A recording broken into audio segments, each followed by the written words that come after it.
Amis Facebook, bonjour. Amis Facebook, bonsoir. Amis internautes, voilà, on est de retour avec le Rav Djinovitch.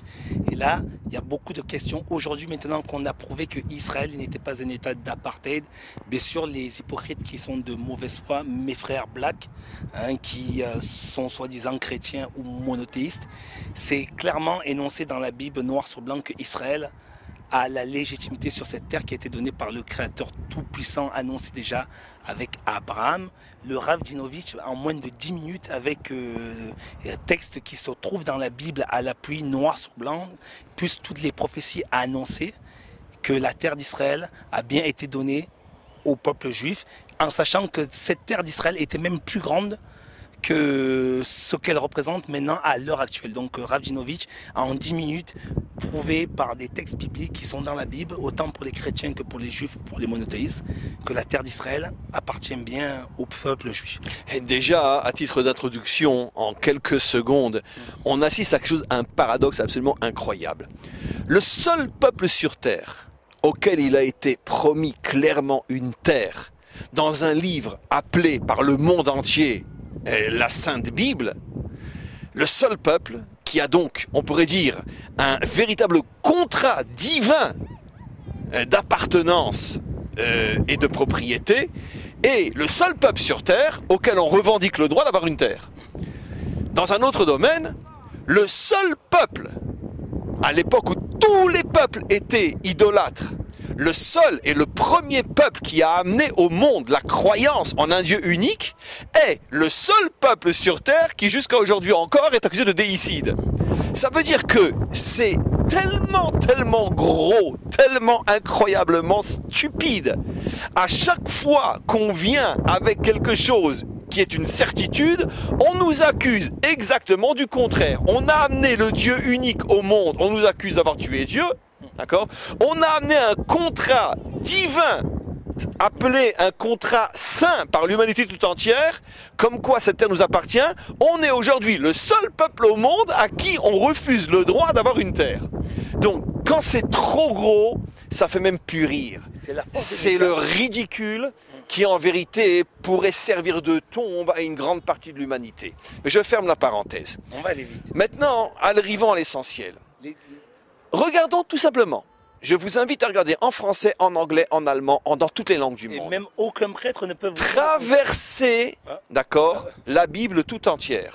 Prenons d'abord la première partie de la Bible qu'on appelle, ce qu'on appelle le livre, les 5 livres, ce qu'on appelle chez nous donc la Torah, qui est la Genèse, l'Exode, etc., jusqu'au dernier des 5 livres, jusqu'à la mort de Moïse. Reconnu par les chrétiens voilà. aussi. Hein. À chaque fois que Dieu ouvre la bouche pour faire une promesse, il ne promet pas le monde à venir, il promet toujours, quand il s'engage dans sa promesse, je vous donnerai la terre de Canaan, c'est-à-dire donc ce qu'on appelle la terre d'Israël. Pourquoi la terre de Canaan? C'est très intéressant, parce que comme on le voit dans la première paracha, dans le premier texte qui parle donc pour la première fois de ce serment, de cette promesse faite à Abraham, je te donnerai cette terre-là elle-même... En hébreu, hein? Donc oui. Dieu parle à Abraham en hébreu. Et cette terre-là elle-même, au moment où Dieu la promet à Abraham, cette terre-là est elle-même à ce moment-là conquise par les Cananéens. Mais les Cananéens, d'où ils viennent, eux, les Cananéens? Les Cananéens viennent... ce qu'on appelle, ce sont des Hamites, ils viennent de ce qu'on appelle le continent africain, qui va depuis l'Algérie, le Maroc, etc. Donc ce qu'on appelle... Non, ils ne sont pas tous noirs. Ouais. Le continent africain englobe depuis ce qu'on appelle le nord de l'Afrique, les Égyptiens, les Libyens, les Algériens, les Marocains, aujourd'hui je parle, mais qui à cette époque-là étaient habités par d'autres peuples, et jusqu'à ce qu'on appelle l'Afrique, et jusqu'à l'Afrique du Sud. Maintenant, comme on le voit clairement dans la Torah, les Cananéens sont des descendants, c'est les petits-fils de Ham. Donc ils n'avaient rien à faire dans cette partie-là. Cette partie-là, c'est le Proche-Orient qui a été donné, on le voit clairement dans le livre de Noé. Voilà, un des fils de Noé qui a été donné à Shem. Et donc les Cananéens eux-mêmes sont venus conquérir cette terre, ont volé cette terre aux Shémites, aux ancêtres des... dont les descendants Abraham et le peuple juif. Voilà. Et donc, qu'est-ce que dit Hachem?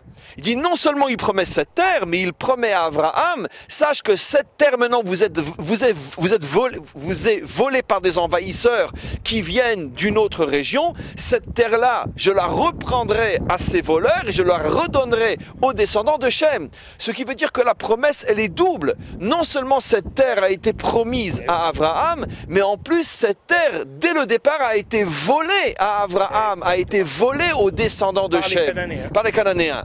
Donc on arrive à un paradoxe absolument incroyable, c'est que non seulement cette terre est promise à Israël par Dieu, mais en plus elle est volée par les nations, et pendant des siècles, les nations viennent et disent non, c'est notre terre, elle est à nous, elle n'a jamais été promise, elle n'a jamais été donnée aux Juifs. Ce qui veut dire que non seulement ça va contre la promesse divine, mais ça va contre même l'histoire, contre les faits historiques.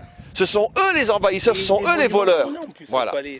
En vérité, c'est d'une certaine manière ce qu'on revit encore aujourd'hui, que de nombreux non-juifs ont profité du fait que les juifs étaient en exil, chassés de leur terre, pour s'y installer, et après dire, mais attends, on a toujours été là, ça a toujours été notre terre. C'est-à-dire qu'en vérité, comme dit le roi Salomon, il n'y a pas de nouveau sous le soleil, tout est toujours là. En tous les cas, on s'aperçoit constamment dans la Torah qu'à chaque fois que Dieu fait une promesse et s'engage, il parle de la terre. Donc, ça veut dire que c'est peut-être la promesse qui revient le plus souvent. Ce sont les versets qui reviennent les plus souvent dans la Bible. Donc c'est super important. Il faut bien que vous me le confirmez qu'aucun prêtre aujourd'hui ne peut vous dire que Dieu, il a donné la terre d'Israël au peuple juif et il ne l'a jamais reprise. Aucun prêtre ne peut dire le contraire. C'est scellé dans la Bible.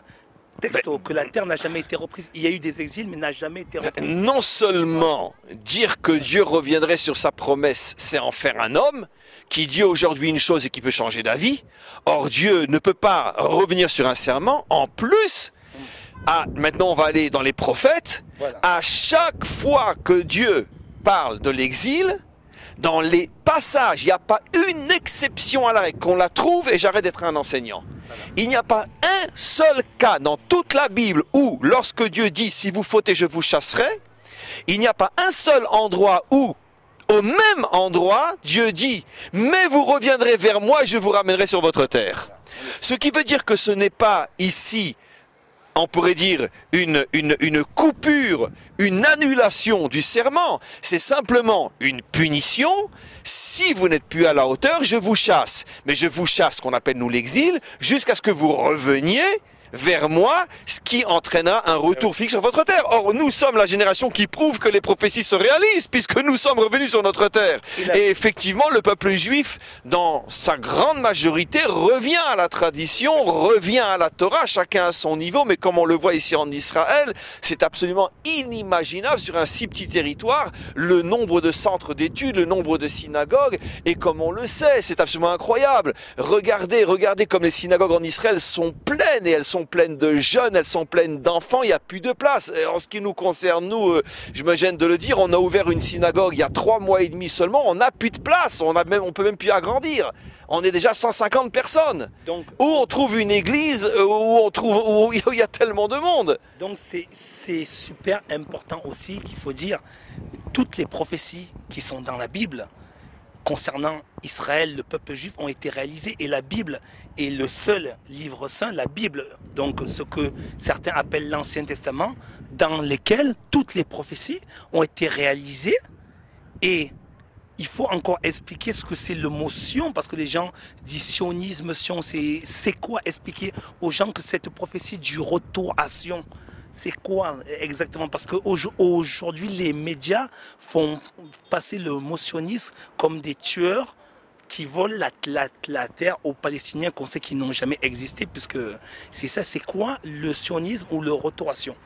Les médias, d'une manière évidente et tellement claire, sont la voix du Satan en français. C'est-à-dire, c'est quoi le Satan? C'est la force de la diabolisation, de transformer le bien en mal, la lumière en obscurité et le doux en amer. Ça, c'est les médias. Le mot sioniste vient du mot Tzion. Tzion qui est dans les psaumes lu par le monde entier dans toutes les langues. Et le mot qui revient le plus souvent, Tzion, est là-bas, derrière nous.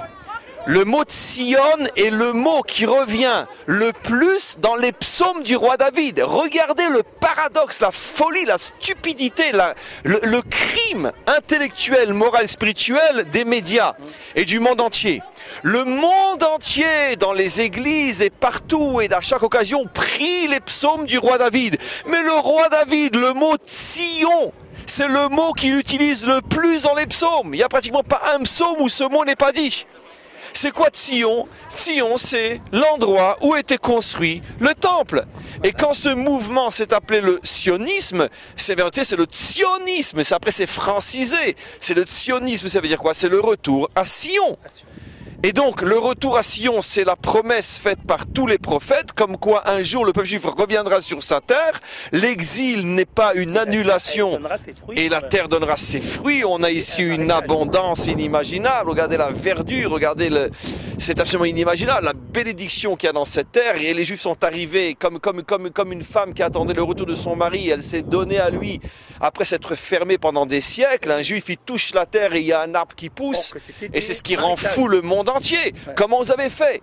Tous les peuples ont essayé de changer cette terre, de changer ces marécages, ces déserts. Les Juifs sont revenus en 67 ans, ils ont fait de cette terre-là un paradis. C'est ce qui rend fou les nations. C'est un miracle. Voilà. Et donc, automatiquement, le sionisme signifie tout simplement la promesse faite par Moïse, la promesse faite par le roi David, la promesse faite par tous les prophètes que nous concrétisons aujourd'hui du retour à Sion, du retour à Tzion. Ce qui est intéressant, même chez les chrétiens, c'est ce qu'on appelle les sœurs de Sion. Oui, ça veut dire les sœurs de Sion, c'est-à-dire que même eux, ils utilisent ce mot-là. Alors, c'est quoi les sœurs de Sion? Tout d'un coup, parce que nous parlons de Sion, alors ça devient diabolique. C'est ça la mauvaise foi, le crime intellectuel et moral des médias et de tous ceux qui, par jalousie, je dirais même pas par haine, ce sont de gros jaloux. Et ils vont être enterrés dans leur jalousie. Donc on va prendre un risque alors. Voilà. Devant le Rav Djinovitch, comme on avait proposé à Dieu donner 100 000 € de venir faire un live à Gaza et à Tel Aviv, il n'est jamais allé parce qu'il sait qu'il ment, et en Israël, à Jérusalem. Là, on va proposer à celui qui soit prêtre ou autre chose, qui est capable de prouver que la Bible est contre le sionisme, contre le retour à Sion du peuple juif. Voilà. Et 50 000 €. 50 000 €. Qu'ils viennent se mesurer au Rav Djinovitch avec la présence de Claude, que quelqu'un ait le courage de se mesurer à moi sur les textes. Et s'il arrive à me faire taire, alors dans ce cas-là, il aura la somme que tu lui promettras. On le filme en live. Voilà. 50 000 €. Voilà. Pour ceux qui prouvent que la Bible est contre le retour des Juifs sur leur terre qui a été donné par le Créateur tout-puissant. Donc 50 000 € en live. Qu'il sache celui-là que s'il se mesure à moi, je vais tellement le faire fondre comme une bougie qu'il ne pourra plus retourner chez lui après. Parce que ce que je vais lui faire, ça sera publié dans le monde entier. Voilà. Donc le meilleur est à venir, on ne lâche pas, on partage. La vérité est sur le terrain et allez sur les cours du Rav Djinovitch. On se renforce en Torah, en Emouna, une ardoute pour tous ceux qui reconnaissent le Créateur Tout-Puissant. On vous aime très fort.